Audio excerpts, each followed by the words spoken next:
Reading today is from Luke chapter 12, and it's going to come up here on the screen, and I thought something different, we will read it through together. Why don't you stand with us as we read these verses. Last chance to stretch your legs, because then I'm going to dive in and we're going to be flying today, all right? So you won't have time for a rest. So Luke chapter 12, verses 13 to 21. Let's read together. Someone in the crowd said to him, "Teacher, tell my brother to divide the inheritance with me." Jesus replied, "Man, who appointed me judge or an arbiter between you?" Then he said to them, "Watch out. Be on your guard against all kinds of greed. Life does not consist in an abundance of possessions." And he told them this parable. The ground of a certain rich man yielded an abundant harvest. He thought to himself, "What shall I do? I have no place to store my crops." Pause. Then he said, "This is what I'll do. I'll tear down my barns and build bigger ones. And there I'll store up my surplus grain. And I'll say to myself, you have plenty of grain laid up for many years. Take it easy. Eat, drink and be merry." But God said to him, "You fool, this very night your life will be demanded from you. Then who will get what you have prepared for yourself? And this is how it will be with whoever stores up things for themselves, but is not rich towards God." Wow, have a seat. Now I tell you, Donna and I, we work out the preaching plan together. And if ever you do that and you want to drop a hint to your husband that he needs to clean up his shed, you get him to preach on this one. All right?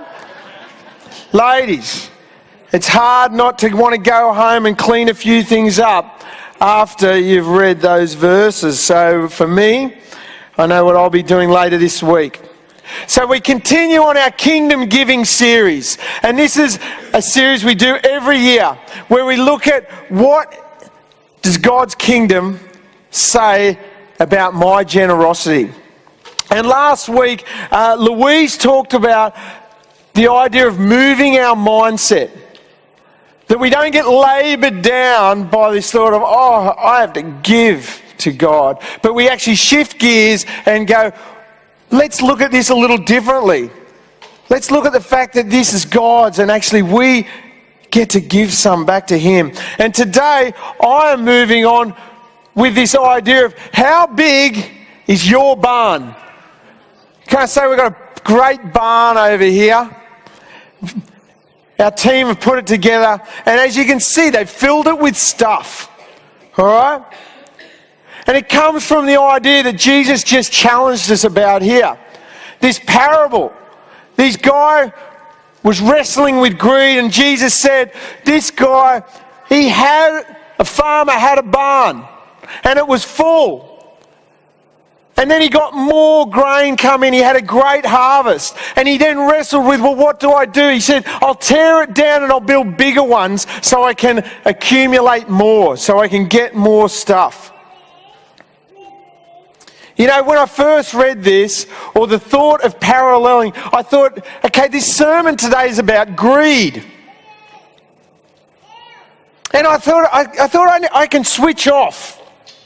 Because I don't need to hear that. I really don't have a problem with greed. It's not a struggle for me. Greed doesn't really knock at my door. But then when I paralleled it to this idea of thinking about my barns, all the great things I have, how quickly I can be drawn into a new purchase, just needing one more thing. I know this constantly rings my bell.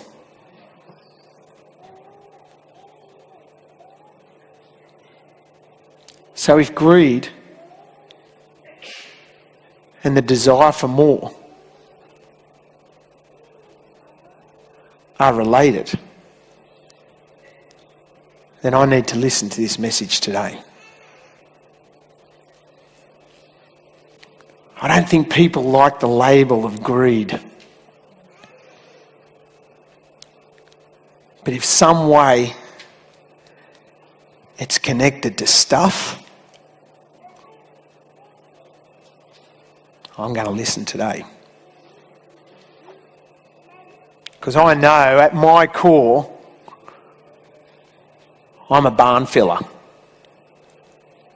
I like stuff. I love stuff, especially good stuff.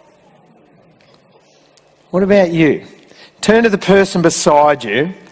What would you buy if you could buy one more thing? You got a minute? Just say, what would you buy? What would you put in your barn if you could buy one more thing?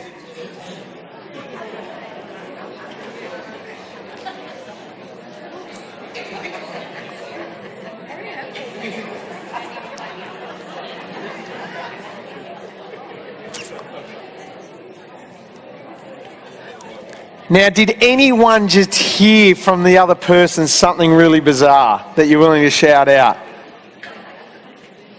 Huh? A fluffy chair. Okay, can anyone beat a fluffy chair? What was yelled out over here? Another coffee machine. What was that? A vacuum cleaner. Oh, I thought that might have been Brett. Oh, his was a fishing, just another fishing rod. George? A new barn. That's right. Bigger, by any chance? All right. Well, I know we can kind of laugh about it. And like I said, when I first thought of greed, I thought, no, this isn't me. I'm cool. I'm good with this. I can rubber stamp this. But then I quickly thought, maybe I do like stuff for my barn. And if you know me, you know I have a boat. And I actually like boats, and I love boats, actually. And we have lots of fun on our boat. And if you've been to Boondooma, you know I love sharing it with lots of friends. But, the other week, I was just spending some time, and I found on eBay. Oh, yeah, that's that question. I found on eBay that they got another boat. And this is a vintage Mastercraft. I love Mastercrafts, right? Now, this is called a Stars and Stripes. They built them about 1970.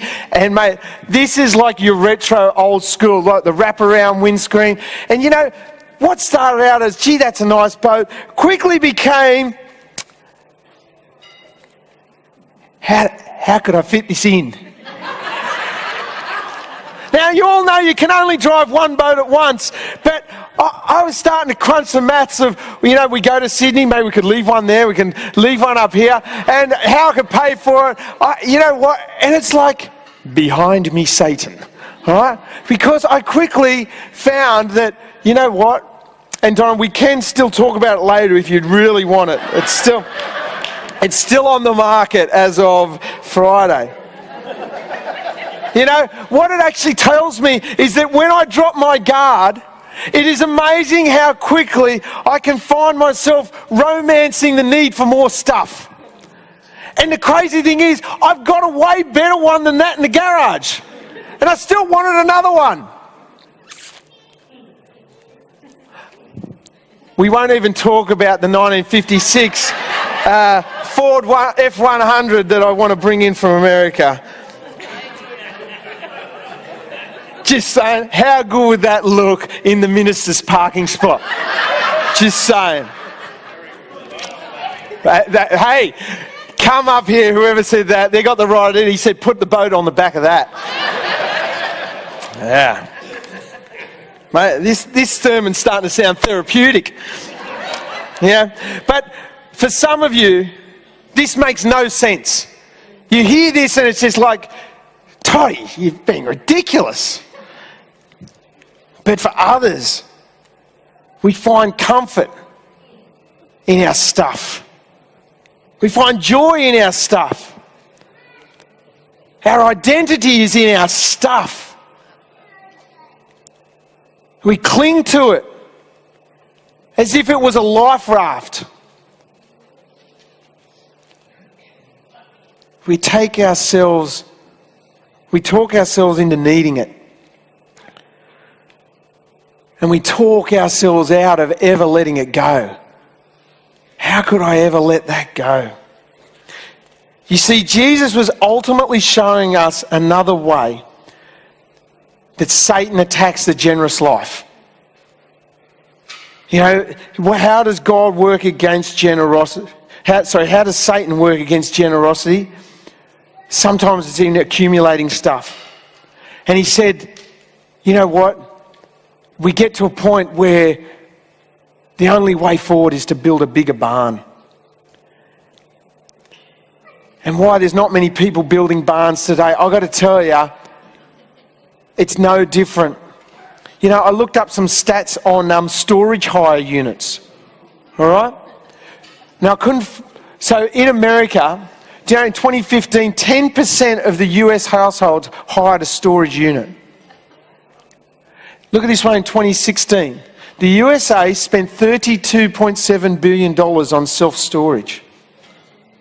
Friends, this is people who got too much stuff, and that's what building a bigger barn looks like in 2016.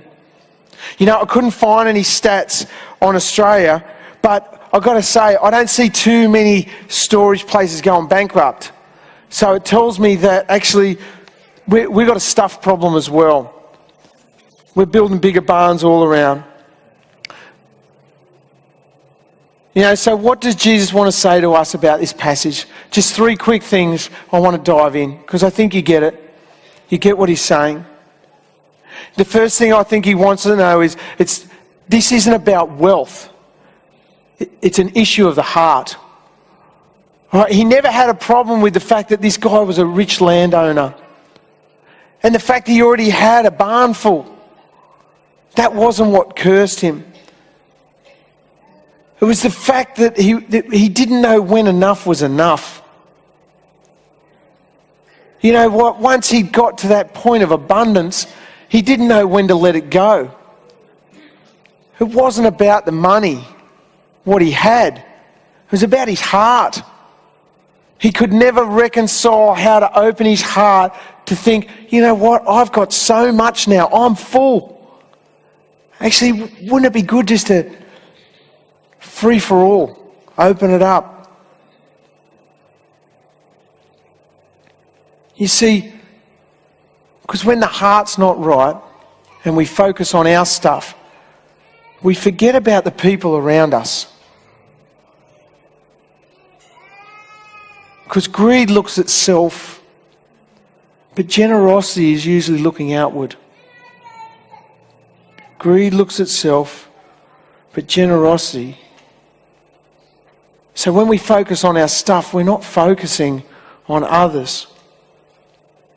You know, I remember a famous pastor, he didn't have a whole lot, and he was going through a bit of a tumultuous time, and his counsellor told him, you know what, you need to find some things to do to relax, find a hobby and all that. And he ended up buying a boat. Sounds like a good plan. But he said, you know, he drew a line in the sand. He said, I'll never buy something for pleasure that I can't share with others. I'll never buy something for pleasure that I can't share with others. So if I have to buy something, I want it to also have an outward focus. And I remember we used to sing a song when I was real young, and it used to say, God first, ourselves last, and others in between.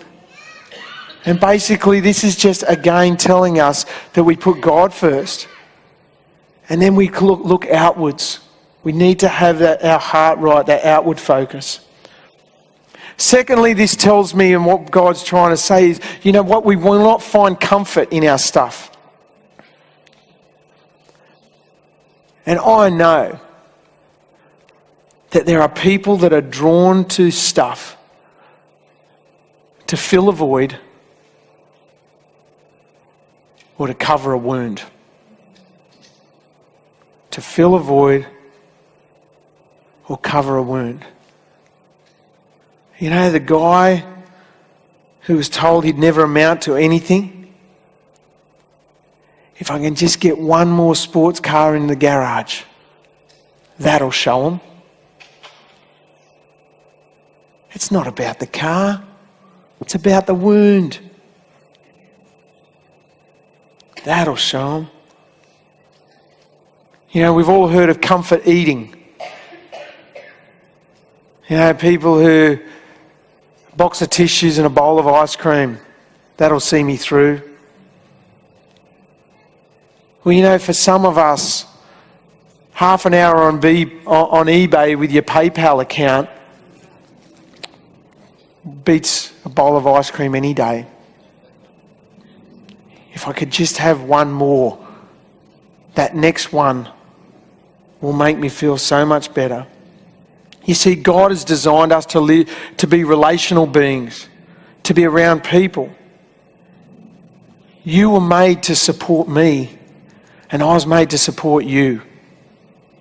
So God's plan is that we do this life together, and that means that we walk through the ups and downs of life together, that we cling on to each other in the tough times and we celebrate in the good times. That's hard to do when all we're doing is sitting in a barn by ourselves. You will not find comfort in your stuff. And if that's you, then God wants to liberate you from that. Your things can never take the place of His people. And thirdly, finally, your barn won't give you security. Your barn's not secure. Now I'm not saying that we shouldn't prepare for our retirement or save for the future. I believe in and I practice financial wisdom, both here as a church and personally. But there's a line that, if not kept in check, financial wisdom can be lured into the pursuit of prosperity.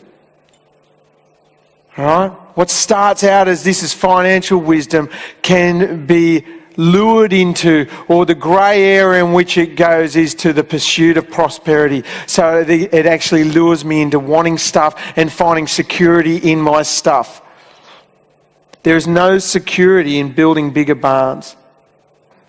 In fact, Jesus says to this guy in the parable, you know what, you've built this big barn to sit back and wait, and you know what, you don't even know what tomorrow will bring. There's only one person who knows what tomorrow will bring. Put your eggs in that basket. There is no security in building bigger barns. In fact, in the very next passage that follows on from the one that we read, it says that we are better off to store up treasure not on earth but in heaven. So what does that look like? How do we actually put our investment in the things of God? It means that when we actually seek after and invest in the things that God would desire, if you're not sure where to start, they call it the fruit of the Spirit. You know, seek out peace, patience, kindness, goodness, gentleness, self-control. And I think there's one more that I've forgotten. Love and joy, K2. Right? Seek after the things of God. Invest in those things. We will find far greater value in the things that we know will not fade away. There's a little story that says when Kerry Packer, who was Australia's richest man at the time, was being dragged at his funeral, someone leaned over and said to someone else, I wonder how much he left. And you know what the other guy said? All of it. How much did he leave? How much do we leave? All of it. We don't even know what tomorrow will bring. Our security is in Jesus Christ. Are there things in your barn that you cling on to for hope? What would it take for you to take a faith step and maybe loosen the grip on some of those things and see what God can do with your generosity? I'm going to invite the band to come up. You know, I know that this is probably a big issue for some. And, you know, I'm thinking that we need to take a moment, because it would be easy for us to just go home and go, yeah, you know what? You're right. I probably do need to just tidy that up a little. I probably need to look at that a little differently. Yeah, you're right. And I think it would be a shame, because if you're like me, you get home and sometimes the things that you should have done don't always get done. And we just go on doing the same stuff. As you can see, I've made some more room in the barn. But friends, I think, I was still reading that. Gee, look at that. That's all right. He's already taken it out of the barn already. No worries. You're all right, mate. Doesn't he do a great job, Dave? Give it up for Dave. You know, for some of us, the easiest commitment we'll break will be when we don't make some kind of statement of faith. And so I'm thinking, as the band plays, it might be that for some of us, the commitment we need to make is going to be written on one of these boxes. So as we think about, have we been consumed by our stuff? Have we found that we wanted some kind of pleasure or comfort or security in the things of the barn as opposed to the things of God? So as the band plays, maybe today is the day when you just need to come and write F100, 1956 version, or Mastercraft, coffee machine. It's not saying that nice things aren't okay, but is there something that you need to do differently? It might be clean out the shed, because actually I don't even know what's in there. But we want to be people of generosity, not greed. And that starts by opening our hand on some of these things. God, you know what we need to do today. You know the work that you want to do in each one of us. We want to be generous people, God. That is our heart's desire. And sometimes it's these kind of things that get in the way. So today, Lord, I pray that as a church we will find some space to realign. That my focus will not be on the pursuit of things, but only on the pursuit of you.